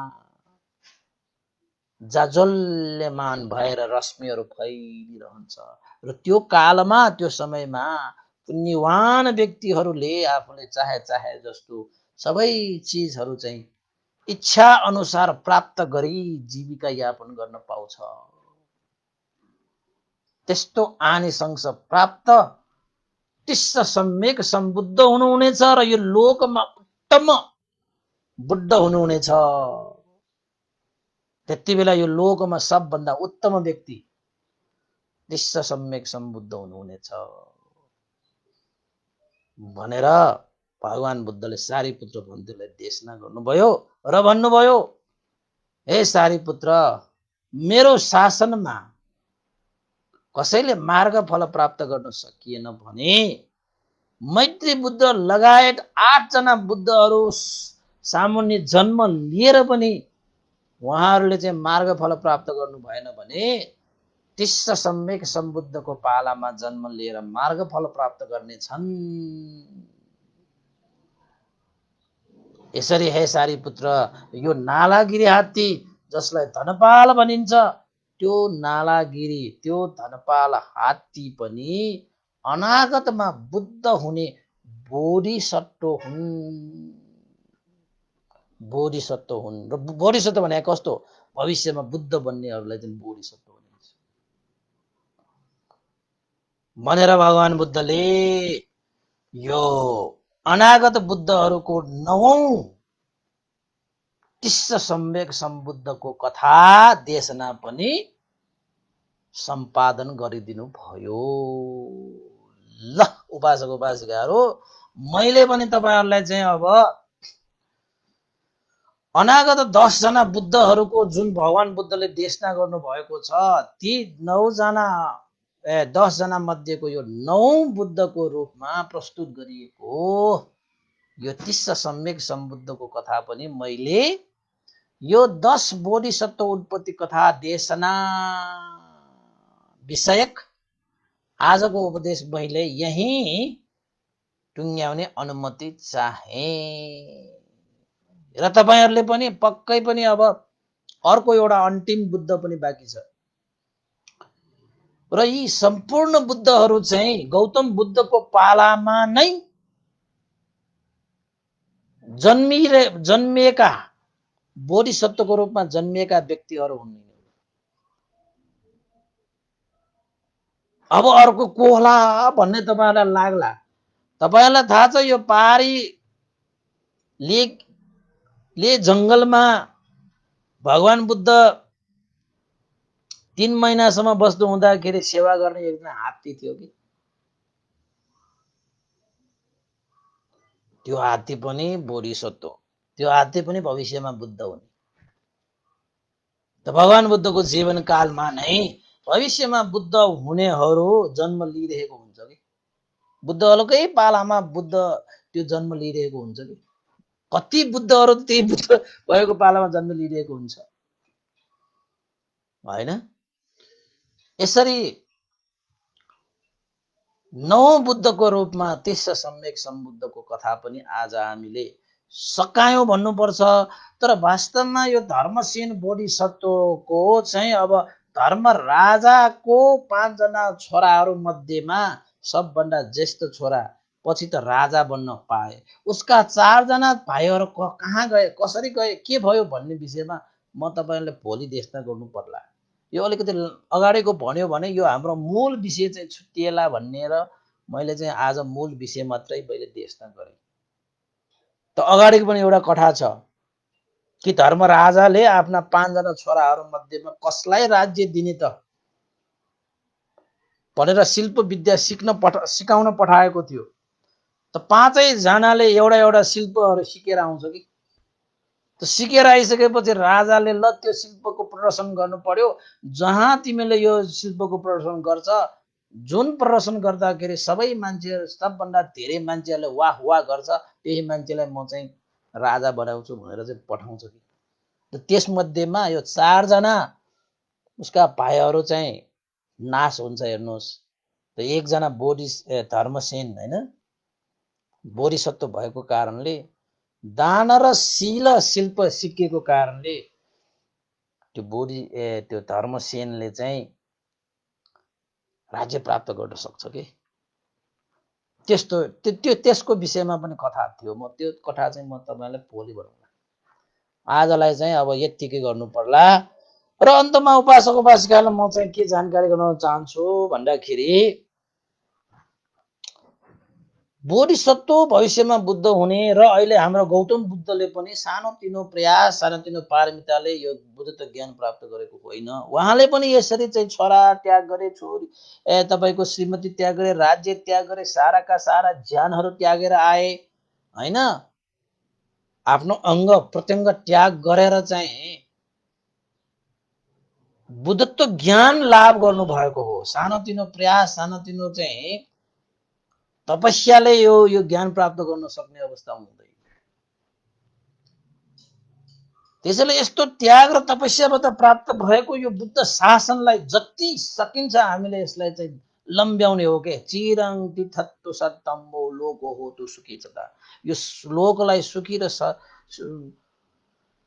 सुखी पार्नको निमित्त बुद्ध शासनको यो आयुलाई हामीले लम्ब्याउने कार्य लम्ब्याउने जिम्मेवारी हाम्रो हो के हाम्रो। त्यत्तिकै भाषा भुसु गरेर पठाउनु हुन्न कि यो शासनलाई। यो बुद्ध प्रादुर्भाव हुने, धर्म प्रादुर्भाव हुने, सङ्घ प्रादुर्भाव हुने भनेको चाहिँ सानोतिनो यो चाहिँ कार्यबाट उत्पन्न हुने होइन नि। त्यसैले चाहिँ बुद्ध रत्न, धर्म रत्न, सङ्घ रत्न जतिको रत्न यो संसारमा कुनै पनि रत्न छैन। यो अतुलनीय रत्नलाई हामीले पाउनु भनेको, जीवनमा धारण गर्न पाउनु भनेको चाहिँ जीवनको प्राण हुनु हो कि, न त हामी बाँचिरहे तापनि प्राण नभएको जस्तो के। सारा त्रिलोकलाई चाहिने यो प्राण, यो ज्ञान भनेको त्रिरत्न हो कि। यस्तो रत्नलाई संसारमा प्रादुर्भाव गर्नको निमित्त बोधिसत्वहरूले कठिन से कठिन त्याग तपस्या गरेर आएको हुन्छ कि। त्यस्तो त्याग तपस्यालाई यसरी सुन्दाखेरि त होइन, संवाद गरेर सुनाउँदाखेरि त आँसु थर थर थर थर छर्छ। साह्रै कठिन कार्य, साह्रै कठिन कार्य है। त्यसैले चाहिँ बुद्धलाई गौरव राख्न सिक्नुपर्छ, धर्मलाई गौरव राख्न सिक्नुपर्छ, सङ्घलाई गौरव राख्न सिक्नुपर्छ। बुद्ध धर्म सङ्घ त्रिरत्नको मूल्य मान्यतालाई बुझ्नुपर्छ यथार्थ रूपमा। बुद्ध भनेको के हो, धर्म भनेको के हो, सङ्घ भनेको के हो, सही मानेमा बुझेर धारण गरेर हामी पनि आफ्नो जीवनलाई लम्क्याउन सकियो भने सम्पूर्ण दुःखबाट मुक्त भएको निर्वाण धर्मलाई साक्षात्कार गर्ने क्षमता हामीमा वृद्धि हुन्छ कि नत्र त कहाँ सकिन्छ, सकिँदै सकिँदैन। त्यसैले हामीले चाहिँ यो बोधिसत्वहरूको कथाहरू सुन्दा सुन्दै, बुद्धहरूको चाहिँ कथा सुन्दा सुन्दै कति कुराहरू, त्याग तपस्याको कुराहरू, कति धैर्यको कुराहरू, हैन, कति साहसको कुराहरू, कति मैत्री करुणा र प्रज्ञाको कुराहरू हामी मजाले हामी चाहिँ यहाँ सुन्न पाउँछौँ नि। त आजको हाम्रो यो तिस्स सम्यक सम्बुद्धले पनि त, हुन त सबै बुद्धहरूले त्यसरी नै पारमिता पुरा गर्नुपर्छ, पञ्चमहापरित्याग त सबै बुद्धहरूले गर्नै पर्छ।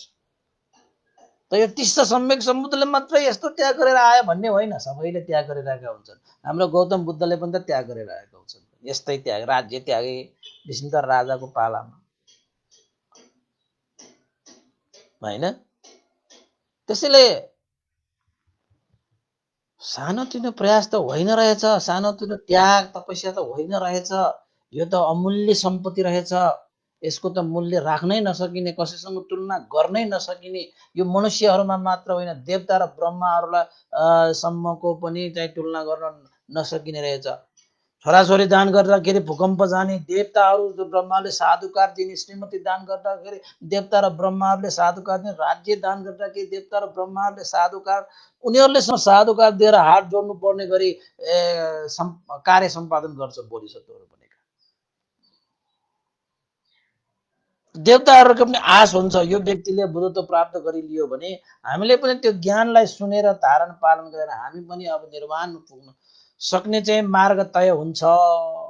किन त भन्दाखेरि बुद्धत्व प्राप्त गर्नलाई जुन त्याग तपस्या छ त्यो कुनै पनि मनुष्य, त्यो कुनै पनि देवता, कुनै पनि ब्रह्माले गर्न सक्दैन। यक्ष गन्धर्व किन्धर्व नाग गरुडले कसैले पनि गर्न नसकिने त्यो त्याग तपस्या भनेको बुद्ध हुने बोधिसत्वहरूले मात्रै गर्न सक्छ कि। त्यसैले चाहिँ बोधिसत्व बुद्ध बन्ने व्यक्तिहरू हो भनेका मनुष्य देव ब्रह्माहरूको पनि पूजनीय हुन्छ कि तिनीहरू। त बुद्ध भइसकेपछि त कुरै छाड्नुहोस् न, उनीहरूलाई नै उपकार गर्ने व्यक्ति बन्छ बुद्ध भनेको। हो त्यस्तो महान स्वामित्व प्राप्तिलाई हामीले पनि बुझेर जानेर केही हदसम्म भए पनि जीवनमा धारण गरेर पालन गरेर जीवनलाई अगाडि बढाउन सकियो भने तपाईको जिन्दगी धन्य भयो,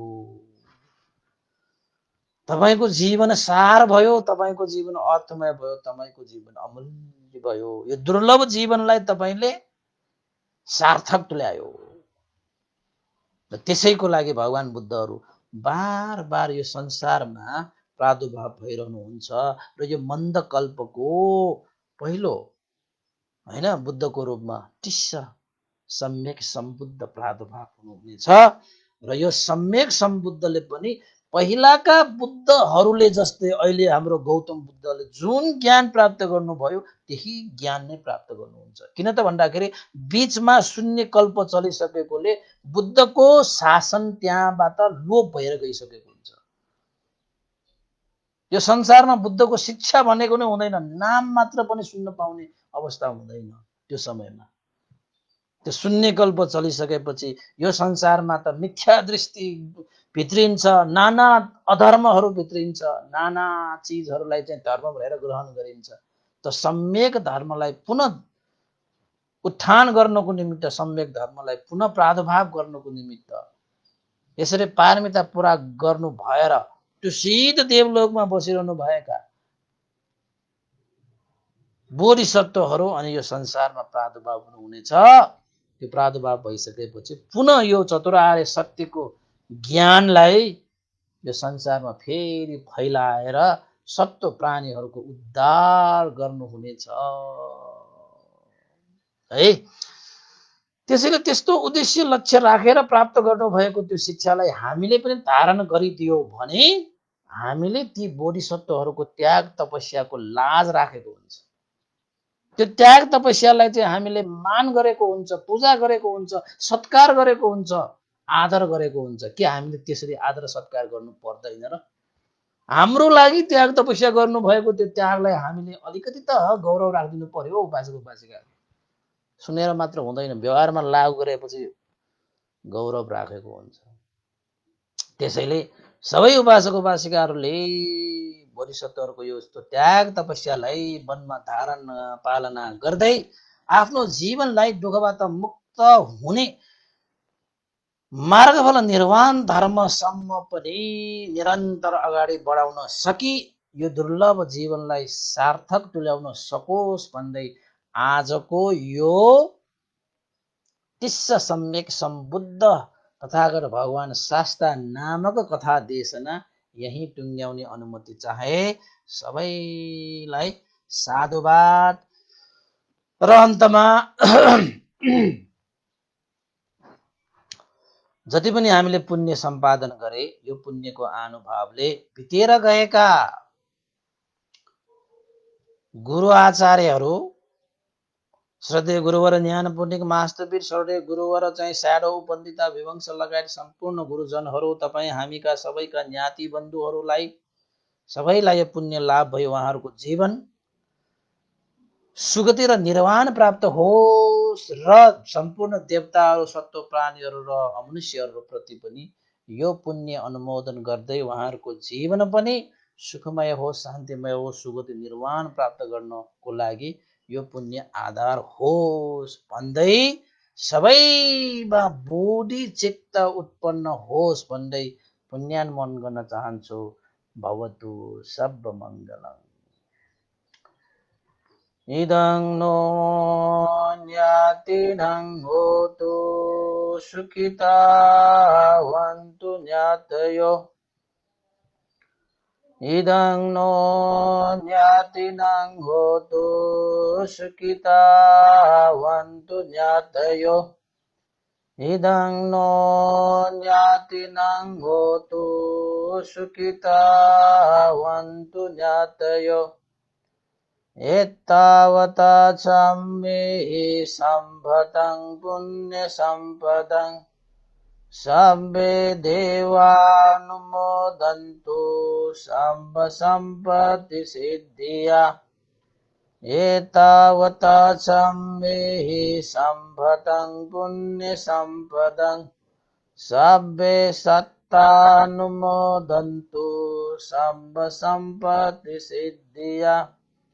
एतावता सम्मे सम्भतं पुण्य सम्पदं सम्मे भूता अनुमोदन्तु सम्भ सम्पत्ति सिद्धिया। साधु साधु साधु। भवतु सब मङ्गलम्।